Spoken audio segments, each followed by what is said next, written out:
The technician who quoted your HVAC system last week installs a different brand in his own house. Not an upgrade. A product that has never appeared on a quote he has handed a customer.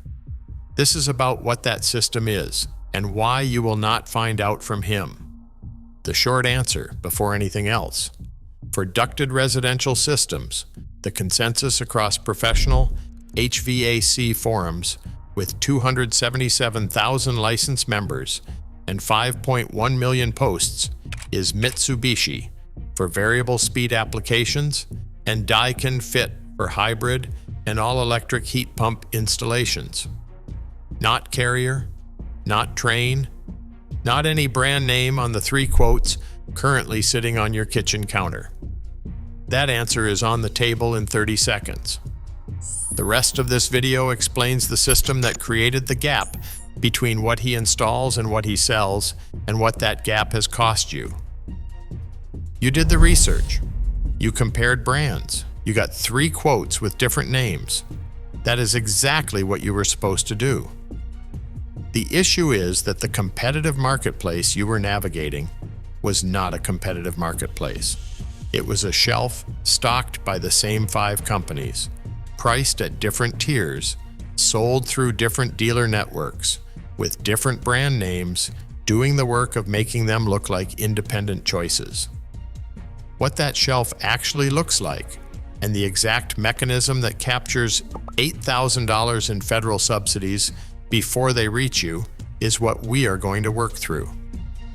Carrier Global owns Bryant, Heil, Payne, Tempstar, ComfortMaker, and Arco Air. If your 3 quotes included any combination of those names, you were comparing products from the same corporate parent. Trane Technologies owns American Standard. Products sold under the American Standard label come from the same manufacturing platform and in many cases, the same production facilities as Trane systems. The only operational difference is the dealer network and the price tier.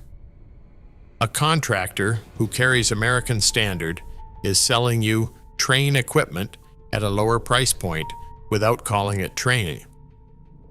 Daikin Industries, the largest HVAC manufacturer in the world by revenue, owns Goodman and Amana. Both come out of a single factory in Waller, Texas. The distinction between them is warranty structure, not engineering.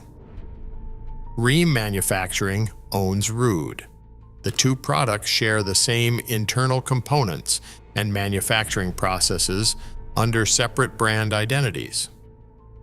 York, which Johnson Controls owned for 2 decades, was acquired by Bosch in a deal completed in July 2025.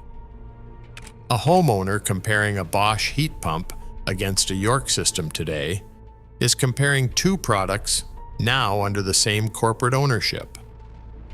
When you got 3 quotes with 3 different brand names, you were almost certainly looking at 2 or 3 manufacturing platforms. The price difference between them was not driven by engineering differences. It was driven by brand positioning, and the margin captured in that positioning flows to your contractor, not to the performance of your equipment. There is a public federal database that lists every HVAC system certified for sale in the United States. It is maintained by the Air Conditioning, Heating, and Refrigeration Institute, and the records are publicly searchable at ashraedirectory.org.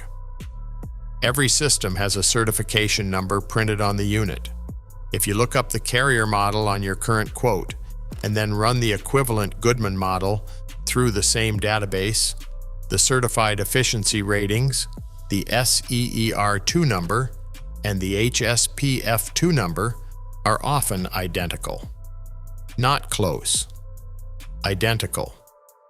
Your contractor uses that database for permit filing and warranty registration. He has not shared it with you because the price gap between those brands is one of the places his margin is built.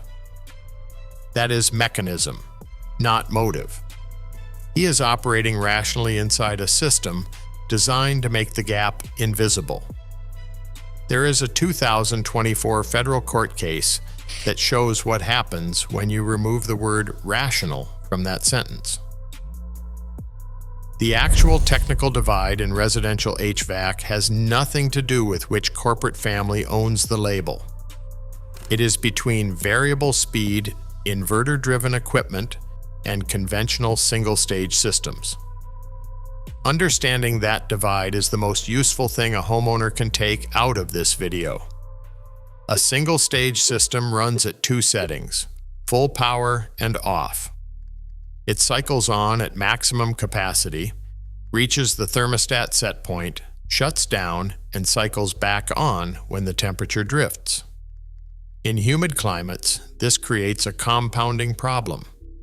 Each run cycle is too brief at partial load to remove meaningful moisture from the air. The house reaches the correct temperature and stays uncomfortable, because the real complaint in a humid summer is never just heat.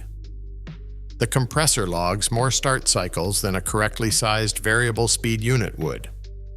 Start cycles are the highest stress operating moment in a compressor's lifespan. The system ages faster than its rated service life suggests. A variable speed inverter system modulates output continuously. It runs at 30 or 40% of rated capacity for extended periods, holding temperature within half a degree and pulling humidity out of the air at the same time. It is a different machine with different performance. The comfort difference in a humid climate is not marginal. It is the difference between a house that is cool and a house that is cool and dry. The equipment cost difference between a single stage and a variable speed system at the contractor's cost is roughly $800 to $1,200. The premium contractors charge for a single stage Carrier or Trane unit over its Daikin or Goodman platform. Equivalent routinely exceeds $3,000. The math is not about technology. It is about brand positioning. Applied to a purchase, most buyers cannot independently evaluate. One more layer. The United States Department of Energy and Energy Star state this in their procurement guidance, updated December 2024. Improper installation reduces system efficiency by up to 30%, independent of what equipment was purchased.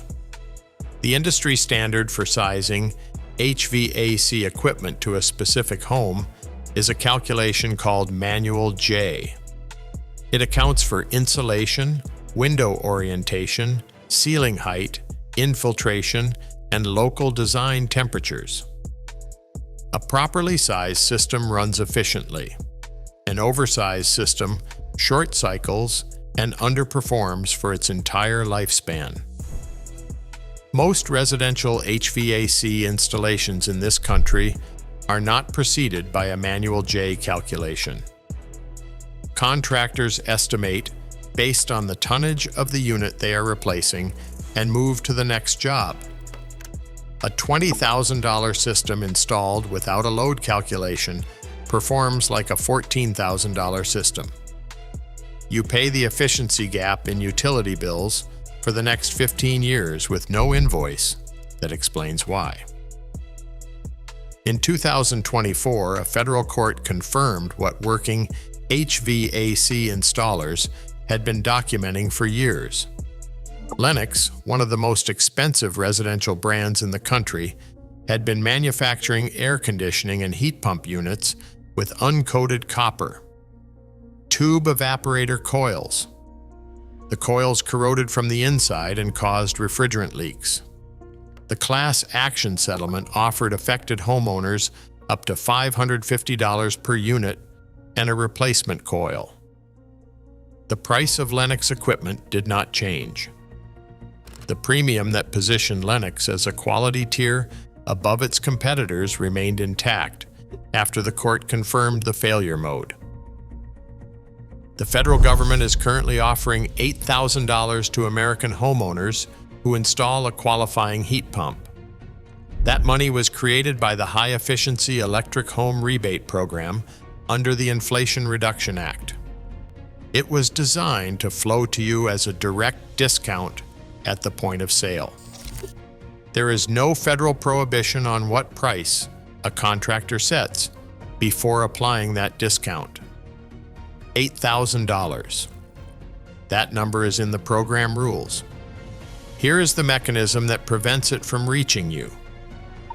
A contractor who knows you are eligible for an $8,000 rebate sets his installation quote. The rebate is applied as a deduction from that quote. If he raised his initial price by $5,000 before the rebate was presented, you receive $3,000 less than the program intended. He nets $5,000 more than he would have charged without the program. And both outcomes occur simultaneously within the terms of the program. No fraud is required. The structure permits it. The California Energy Commission administers the program for the state of California. As of February 2026, they have an active consumer warning on their official website alerting homeowners to exactly this pricing pattern. As of February 24th, 2026, California's single-family HEE/HRA rebate funds were fully reserved. The state received $290 million in federal rebate allocation for California homeowners. That allocation ran out. The funds were exhausted before most eligible homeowners knew the program existed, and a portion of the money that was claimed went to projects where the contractor held the pricing lever. Between January 2024 and April 2026, 27 private equity platforms were actively acquiring U.S. residential HVAC companies, according to deal flow research published by CT Acquisitions. This is not financial context. It is a direct explanation of the advice you may receive the next time a technician enters your home. When a private equity firm acquires an HVAC contractor, two things change predictably. Pricing is restructured upward. Sales incentive structures are redesigned to reward volume and ticket size rather than accurate diagnosis. The technician operating inside that business is not making independent recommendations. He is working against a quarterly revenue target set by a management team that did not come from the trades. A working HVAC technician on the professional subreddit for HVAC professionals with 125,000 members wrote this: "My company forces us to sell new installs, no matter what the issue is. Even if it is just a tune-up, we are supposed to tell the customers their units are old. That is not an isolated complaint. It is a documented management practice in private equity-backed residential service businesses, and it is operating at scale. There is currently no reliable way for a homeowner to know whether the company that responded to their service call has been acquired. The urgency in the technician's recommendation and the scope of replacement being proposed are not always derived from what your equipment requires. They are sometimes derived from what the next reporting period requires. What the contractors who operate independent businesses, the ones not accountable to a portfolio management team, consistently put in their own homes, is the variable speed professional tier. Mitsubishi operates a program called Diamond Contractor Certification. Technicians must complete factory training and submit installation data for third-party verification. In exchange, the standard 5-year parts warranty extends to 12 years. That coverage requires a technician who completed Mitsubishi's factory training program, and it is not available through a national HVAC chain or an uncertified installer. The installer network that qualifies is smaller and operates differently from the average residential contractor.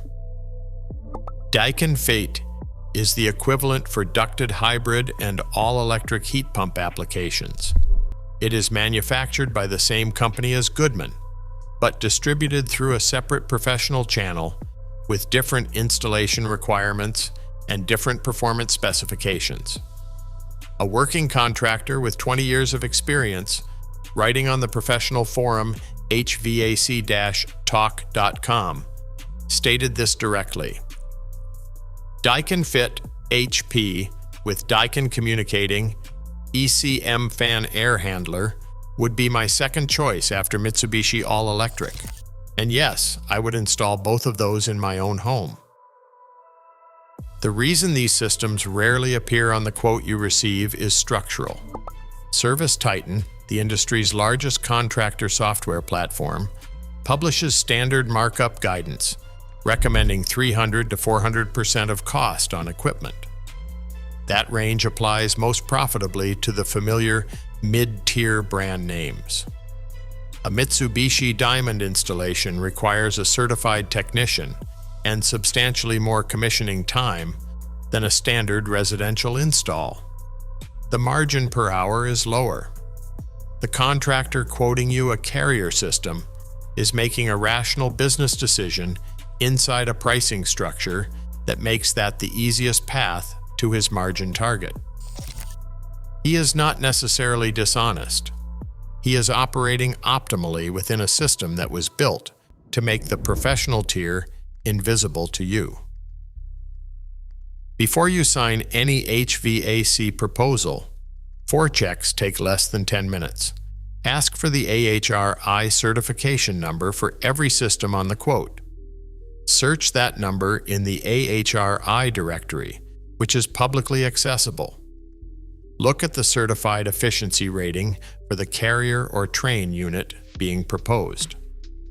Then find the Goodman or Amana equivalent from the same Daikin manufacturing platform and run the same search. If the SEER2 and HSPF2 ratings are identical or within a small margin, you are comparing the same product at different prices. That is information the proposal did not contain. Ask whether the proposed system is inverter-driven or single-stage. If the technician cannot explain the operational difference between those two terms, and specifically cannot tell you what happens to dehumidification performance in a single-stage system, end the conversation and call a different company. That knowledge gap is not a minor credential issue. It tells you whether the person writing your proposal understands what they are recommending. Search the company name alongside the phrases Apex Service Partners, ARS Rescue Router, and Service Experts. These are 3 of the largest private equity-backed residential HVAC platforms currently operating nationally. If the company has been acquired by a platform, its incentive structure has been redesigned. That does not mean the technician is incompetent. It means the economic pressure he is operating under is not aligned with what your house actually needs. The first 3 checks happen before you call anyone back. The 4th happens in the room. Ask the technician what brand he has installed in his own home. The answer comes in 10 seconds. If he names Carrier or Trane, that is information. If he names Mitsubishi or Daikin Fit, that is different information. If he does not answer, that is the most informative answer of all. The most expensive HVAC system you will ever buy is the one installed by someone who optimized for his margin instead of your house. Not because it fails immediately, because it underperforms its rated efficiency for the next 15 years and no one comes back to explain the utility bill. The same consolidation pattern operating in residential HVAC runs through every major home energy product category. In residential solar, the same mechanism has been operating for longer. If you want to see how that works and what the one installer network looks like, that has publicly committed to not participating in it. That video is on the screen now.